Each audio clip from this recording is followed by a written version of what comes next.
ऐसे में कुमार कुंदन हमारे साथ जुड़े हुए हैं। कुमार, अभी हालात क्या है, लेटेस्ट अपडेट क्या है इस खबर पर?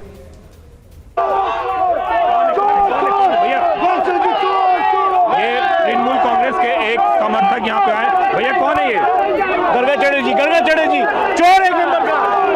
देखिए तृणमूल कांग्रेस के समर्थक आए हैं, ममता बनर्जी से मिलने के लिए आ रहे थे, लेकिन भारतीय जनता पार्टी के कार्यकर्ताओं ने इनको घेर लिया है और देखिए पुलिस इनको बचाने की कोशिश कर रही है। इन पे जो है एक तरह से नारेबाजी हो रही है। भारतीय जनता पार्टी के जितने भी कार्यकर्ता हैं उन लोगों ने इनको घेर लिया है और ये तृणमूल कांग्रेस की नेत्री ममता बनर्जी से मिलने के लिए जाने वाले थे, लेकिन वहाँ पे आप देखिए ये जो स्थिति बन रही है, ये स्थिति जो है बहुत ही बार बार जो है यहाँ पे अलग अलग नारेबाजी की जा रही है। ये जो तृणमूल कांग्रेस के दादा कौन है ये पुलिस को हस्तक्षेप करना पड़ रहा है। पुलिस बार बार कह रही है कि यहाँ 144 लग गया है, आप लोग निकलिए यहाँ से, और उसके बाद यहाँ से हटाने की कोशिश की जा रही है। ये देखिए आपको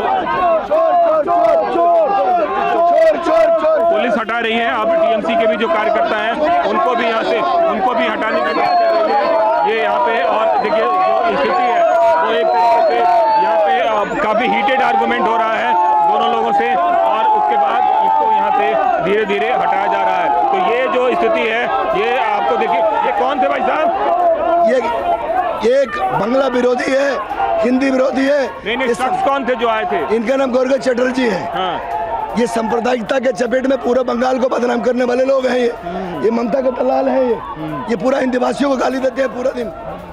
तो आप देखिए वो जो टीएमसी समर्थक जिनका दावा बताया जा रहा था उनको पुलिस यहाँ से निकाल के ले जा रही है और धीरे धीरे आगे की ओर ये निकल रहे हैं। आइए एक बार जानते हैं ये यहाँ पे। ভোট যেহেতু মানুষ দেয় তাই জন্য একজন বাংলার একজন নাগরিক হিসেবে আমার ভোট সেটা সুরক্ষিত আছে কিনা এটা দেখা আমারও দায়িত্ব। दादा आप क्या करने आए थे और किस लिए पुलिस थे? এখানে তো ইসিআই অথরাইজ যদি এটা কার্ড না থাকে তাহলে ভেতরে প্রবেশ করা যাবে না। ইপিআই তো এখানে বিজেপির জন্য কাজ করছে, আমরা সবাই জানি। এটা হঠাৎ এটা আপনার নতুন লাগছে নাকি? এটা আপনি কি এতদিন মঙ্গল গ্রহে ছিলেন? আপনি কি একজন সাধারণ নাগরিক হিসেবে निरंजन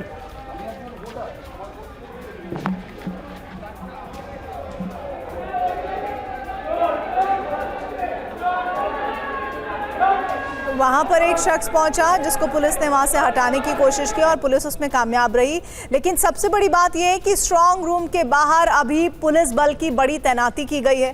ये कहा जा रहा है कि ममता बनर्जी स्ट्रांग रूम के अंदर ही मौजूद हैं और बार बार ये अपील की जा रही है कि उन्हें बाहर किया जाए। ये बीजेपी कह रही है कि पहले उन्हें हटाइए तब हम हटेंगे, लेकिन ऐसे में ये गतिरोध बरकरार है। बीच बीच में कोई ना कोई एक शख्स आ जा रहा है जो कभी किसी पॉलिटिकल पार्टी का है, कभी किसी पॉलिटिकल पार्टी का है, जो ये कहता दिख रहा है कि पहले इन्हें हटाइए फिर हम हटेंगे। इधर बड़ी खबर, स्ट्रांग रूम विवाद के बाद टीएमसी का पोस्ट, हमारे मतगणना एजेंट सतर्क और निडर रहें। टीएमसी ने कहा बीजेपी और चुनाव आयोग ने प्रोटोकॉल तोड़ा है, प्रतिनिधियों की गैर मौजूदगी में मतपेटियां खोली गई हैं, बीजेपी हार के डर से ईवीएम से छेड़छाड़ कर रही है, हमारे कार्यकर्ता स्ट्रांग रूम के बाहर पहरा दे रहे हैं, मतगणना तक स्ट्रांग रूम के बाहर डटे रहेंगे।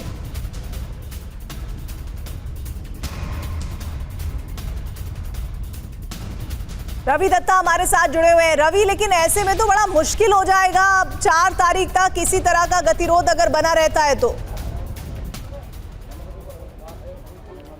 देखिए पहले एक चीज़ मैं क्लियर कर दूं, कोई भी अगर ये कह रहा है कि स्ट्रांग रूम के अंदर कोई बैठा हुआ है, जो भी हो, ये गलत है। स्ट्रांग रूम का जो प्रीमिसेस है साखौत मेमोरियल स्कूल, इसके अंदर बैठे हुए हैं। स्ट्रांग रूम एक रूम होता है जिसके अंदर ईवीएम को लॉक करके रखा जाता है काउंटिंग के पहले वाली काउंटिंग के दिन तक। जब काउंटिंग सुबह 7 बजे शुरू होता है उसके पहले वो रूम को खोला जाता है। तो स्ट्रांग रूम के अंदर कोई नहीं बैठा हुआ है।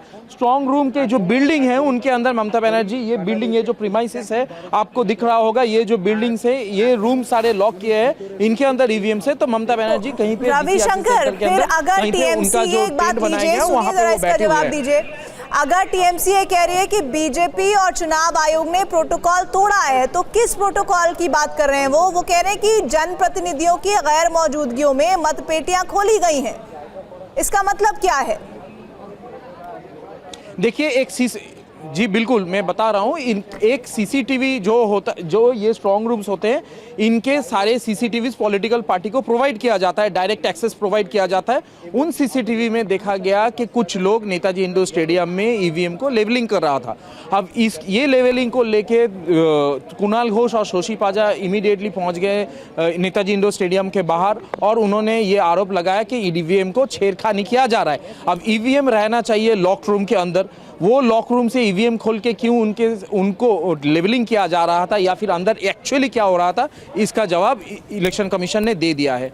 अब ममता बनर्जी अपना जो डीसीआरसी सेंटर है यहाँ पे साखौत मेमोरियल स्कूल पे, वो यहाँ पे अंदर गए हैं, अंदर बैठे हुए हैं और जो ईवीएम रूम है वो अभी भी लॉक है और वही होना चाहिए। हर चुनाव में वही होता है, ईवीएम रूम जब तक ना काउंटिंग स्टार्ट हो उसका सुबह से पहले लॉक रहते हैं। अगर अंदर कुछ होता है तो वो सारे पार्टी को बताना पड़ेगा, आपको वो उसका सीसीटीवी फुटेज दिखाना पड़ेगा। अब जो सीसीटीवी फुटेज सामने आया है उनमें से तृणमूल कांग्रेस ये आरोप लगा रहा है कि ऐसा कुछ छेड़खानी हो सकती है या तो किया गया है बिना इंटीमेशन के, लेकिन चुनाव आयोग ने कहा है वो लेवलिंग चल रही थी ईवीएम मशीन्स के या तो फिर उनके जो यंत्रांश है उनका, लेकिन उनके साथ कोई छेड़खानी नहीं किया जा सकता टेक्निकली, ऐसा ईसीआई का कहना है। और ममता बनर्जी ने जो आज वीडियो जारी किया था उन्होंने कहा था ताकि उनके साथ कोई टेम्परिंग ना हो, उनके जो ईवीएम मशीन से जहाँ पे उनके वोट छपे हुए हैं, इसीलिए उनका रखवाली करना है और उसी के तहत ममता बनर्जी अंदर पहुंची है और बैठे हुए हैं अपना जहाँ पे उनका बैठने का जगह है वहाँ पे। लेकिन सबसे बड़ी बात यह है कि अभी तो हम ये माने कि 3 दिन और बाकी हैं और 4 तारीख जब आएगी और धीरे धीरे जैसे काउंटिंग शुरू होगी, ये एक लंबा प्रोसेस होगा। ऐसे में बीजेपी हार के डर से ईवीएम से छेड़छाड़ कर रही है, ये टीएमसी जो आरोप लगा रही है, इस आरोप के बीच ये पूरा प्रोसेस कैसे ही हो पाएगा? क्योंकि इतना ज़्यादा क्लैरिटी अगर इलेक्शन कमीशन दे रही है और वो बोल रहे हैं कि भाई कोई टेम्परिंग हो ही नहीं सकती है, कोई किसी भी तरह से सुरक्षित चीज़ों को सील किया गया है, उस रूम में कोई दाखिल नहीं हो सकता है, तब भी बात नहीं समझ आ रही है, तो फिर ये तो गतिरोध कभी खत्म नहीं हो पाएगा।